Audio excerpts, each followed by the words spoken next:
So okay. So ನಾನಿಲ್ಲಿ ಒಂದು ಕಾಲಲ್ಲಿ ಎಂಟ್ರಿ ಆಗಿದ್ದೀನಿ.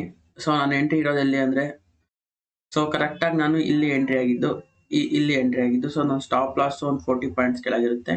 ಸೊ ನನ್ನ ಟಾರ್ಗೆಟ್ ಮಿನಿಮಮ್ 1:2 ಇಲ್ಲಿ ತನಕ, ಸರಿನಾ? ಈ ಟುಡೇಸ್ ಐ ತನಕ, ಟುಡೇಸ್ ಓಪನ್ ಐ ತನಕ. ಸೊ ಇಲ್ಲಿ ನೋಡ್ಬೋದು ನಾನು ಪೊಸಿಷನ್ ಯಾಕೆ ತಗೊಂಡೆ ಅಂದರೆ, ಸೊ ಇಲ್ಲಿ 5 ಮಿನಿಟ್ಸಲ್ಲಿ ಮಾರ್ಕೆಟು ಇಲ್ಲಿ ಒಂದು ಕೆಳಗಡೆ 200 EMA ಕೂಡ ಬರ್ತಾ ಇದೆ. ಒಂದು ನಿಮಿಷ. 200 EMA ಕೂಡ ಬರ್ತಾ ಇದೆ, ಕೆಳಗೆ 200 EMA ಕೂಡ ಬರ್ತಾ ಇದೆ. ಇಲ್ಲಿ ಸಪೋರ್ಟ್ ಇದೆ. ಸೊ ಮಾರ್ಕೆಟ್ ಇಲ್ಲಿ ಸಪೋರ್ಟ್ ತಗೊಂಡು ಕೆಳಗಡೆ ಬಂದು ಈಗ ಮತ್ತೆ ಡಬಲ್ ಬಾಟಮ್ ತರ ಇಲ್ಲಿ ಒಂದು ಬೇಸ್ ಫಾರ್ಮ್ ಮಾಡಿದೆ ನೋಡಿ. ಮೇಲೋಯ್ತು, ಕೆಳಗೆ ಬಂತು, ಇಲ್ಲಿ ಒಂದು ಡಬಲ್ ಬಾಟಮ್ ತರ ಬೇಸ್ ಫಾರ್ಮೇಶನ್ ಮಾಡಿದೆ. ಇಲ್ಲಿ ಒಂದು ಬೇಸ್ ಫಾರ್ಮೇಶನ್ ತರ ಮಾಡಿದೆ. ಬೇಸ್ ಫಾರ್ಮೇಶನ್ ಮಾಡಿ ಮೇಕ್ ಹೋಗಿ ಒಂದು ಪುಲ್ ಬ್ಯಾಕ್ ತಗೊಂಡು, ಒಂದು ಪುಲ್ ಬ್ಯಾಕ್ ತಗೊಂಡಾದ್ಮೇಲೆ ನಾನೀಗ ಇಲ್ಲಿ ಫಿಬೊನಾಚಿ ಡ್ರಾ ಮಾಡಿದ್ದೀನಿ. ಒಂದು ಪುಲ್ ಬ್ಯಾಕ್ ತಗೊಂಡು ಇಲ್ಲಿ 0.5 ಹತ್ರ ಮತ್ತೆ ಸಪೋರ್ಟ್ ತಗೊಂಡು ಮೇಲೆ ಹೋಗಕ್ಕೆ ಸ್ಟಾರ್ಟ್ ಆಯ್ತು. ಸೊ ಹಾಗಾಗಿ ಇಲ್ಲಿ ನೆಕ್ಸ್ಟ್ ಕಂಟಿನ್ಯೂಷನ್ ಆಗ್ಬೋದು ಅಂತ ಒಂದು ಟ್ರೇಡ್ ತಗೊಂಡಿದ್ದೀನಿ.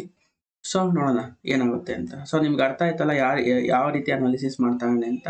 ಸೊ ಇಲ್ಲಿ ಡಬಲ್ ಬಾಟಮ್ ಫಾರ್ಮ್ ಮಾಡ್ತಾರೆ. Double bottom plus Fibonacci pull back ಅಲ್ಲಿ ಎಂಟ್ರಿ ಆಗಿದ್ದೀನಿ. ಸೊ ಇದು ಒಂದು 3 to 4,000 ಲಾಸ್ ಇಂದು ಟ್ರೇಡ್, ಇದು ರಿಸ್ಕಿಂಗ್ ಟ್ರೇಡ್.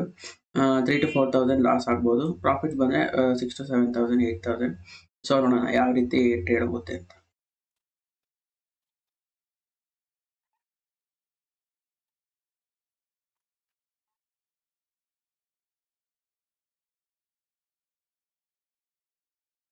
ಸೊ ಇಲ್ಲಿ ನೋಡ್ಬೋದು ಮಾರ್ಕೆಟ್ ನಾವು ಸ್ಟಾಪ್ ಲಾಸ್ ಹಿಟ್ ಆಗಿ ಬರ್ತಾ ಇದೆ. ಸೊ ನಾನು ಇಲ್ಲಿ ಡಬಲ್ ಬಾಟಮ್ ಫಾರ್ಮ್ ಮಾಡಿದ ಮಾರ್ಕೆಟ್ ಅಂತ ಕಾಲಲ್ಲಿ ಒಂದು ಪೊಸಿಷನ್ ಓಪನ್ ಮಾಡಿದ್ದೆ. But it's okay. ಇಲ್ಲಿ ಈಗ ಸ್ಟಾಪ್ ಲಾಸ್ ಹತ್ರ ಬರ್ತಾ ಇದೆ ಮಾರ್ಕೆಟ್. ಸ್ಟಾಪ್ ಲಾಸ್ ಇಟ್ಟಾದ್ರೆ ನಾನು ಇನ್ನೊಂದು ಪುಟ್ ನ ಬೈ ಮಾಡ್ತೀನಿ, ಯಾಕಂದ್ರೆ ಇದು ಫಸ್ಟ್ನೇ ಟ್ರೇಡ್, ನನ್ನ ಡೇನ ಫಸ್ಟ್ನೇ ಟ್ರೇಡ್.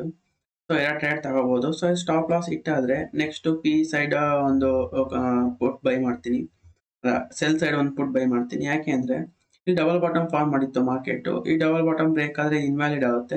ಸೊ ಸೆಲ್ಲರ್ಸ್ಗಳು ಡಾಮಿನೇಟ್ ಮಾಡಕ್ ಸ್ಟಾರ್ಟ್ ಮಾಡ್ತಾರೆ. ಸೊ ನೆಕ್ಸ್ಟ್ ಸೆಲ್ಲಿಂಗ್ ನಾನು ಒಂದು ಪುಟ್ ನ ಬೈ ಮಾಡ್ತೀನಿ.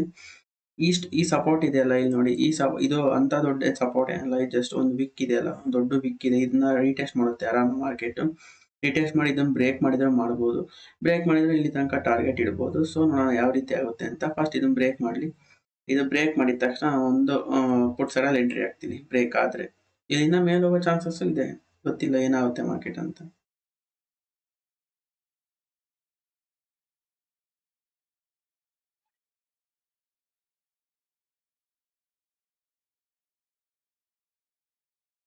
So here I'm gonna exit trade here.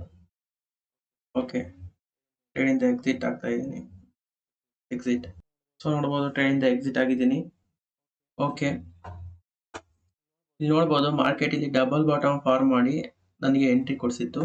But ಈಗ ಇದೇ ಡಬಲ್ ಬಾಟಮ್ ಬ್ರೇಕ್ ಆಗಿದೆ. ಬ್ರೇಕ್ ಆಗಿ ಈ ಕ್ಯಾಂಡಲ್ ಏನಾರ ಕ್ಲೋಸ್ ಆಯಿತು ಅಂದರೆ ನಾನು ಇಲ್ಲಿ ಸಪೋರ್ಟ್ ಝೋನ್ ಬ್ರೇಕ್ಔಟ್ ಮತ್ತು ಡಬಲ್ ಬಾಟಮ್ ಬ್ರೇಕ್ಔಟ್ ಥರ ಆಗುತ್ತೆ. ಸೊ ಹಾಗಾಗಿ ಈ ಕ್ಯಾಂಡಲ್ ಕ್ಲೀನಾಗಿ ರೆಡ್ ಕ್ಯಾಂಡಲ್ ಕ್ಲೋಸ್ ಆದರೆ ನೆಕ್ಸ್ಟ್ ಪುಟ್ಟಲ್ಲಿ ಒಂದು ಪಿ ಬೈ ಮಾಡಿ ಸ್ಟಾಪ್ ಲಾಸ್ ಈ ಬ್ರೇಕ್ಔಟ್ ಕ್ಯಾಂಡಲ್ ಮೇಲೆ ಇಡ್ತೀನಿ. ನೋಡೋಣ ಇದು ಯಾಕೋ ರಿವರ್ಸ್ ಆಗೋ ಥರ ಕಾಣ್ತಾ ಇದೆ. ನೋಡೋಣ, ಈ ಕ್ಯಾಂಡಲ್ ಕ್ಲೀನಾಗಿ ಕ್ಲೋಸ್ ಆಗಬೇಕು ಕೆಳಗಡೆ. ಇಲ್ಲ, ಮುಗೀತು ಬಿಡಿ. ಟ್ರೇಡ್ ಎಂಟ್ರಿ ಆಗಲ್ಲ, ನಾನು ಪುಟ್ಟಲ್ಲಿ ಟ್ರೇಡ್ ಎಂಟ್ರಿ ಆಗಲ್ಲ.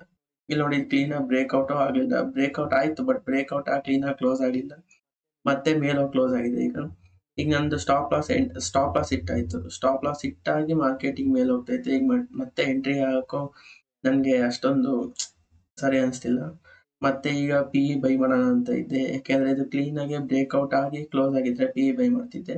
ಸೊ ಇವತ್ತೇನು ಟ್ರೇಡ್ ಮುಗೀತು, ಕಾಲಲ್ಲಿ ಲಾಸ್ ಆಯಿತು. ಈಗ ಈ ಥರ ಇದು ನೋಡಿ ಬ್ರೇಕ್ಔಟ್ ಆಗಿ ಮತ್ತೆ ಒಳಗೆ ಹೋಯ್ತು. ಈಗ ಮೇಲಿಂದ ಮತ್ತೆ ಇಲ್ಲೆಲ್ಲ ರೆಸಿಸ್ಟೆನ್ಸ್ ಝೋನ್ಗಳಿದ್ದಾವೆ.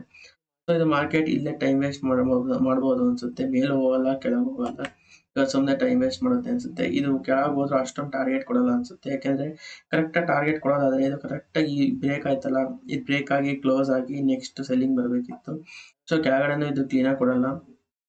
ಸೊ ಇಲ್ಲಿ ಬಟ್ ಬೈಯಿಂಗ್ ಅಲ್ಲಿ ನನಗೆ ಈಗ ಹೊರಗಡೆ ಕಳಿಸಿದೆ ಮಾರ್ಕೆಟ್, ನನ್ನ ಹೊರಗಡೆ ಕಳಿಸಿ ಈಗ ಮೇಲೆ ಹೋಗ್ತಿದೆ. ಇಟ್ಸ್ ಓಕೆ, ಇಲ್ಲಿ ಪರವಾಗಿಲ್ಲ.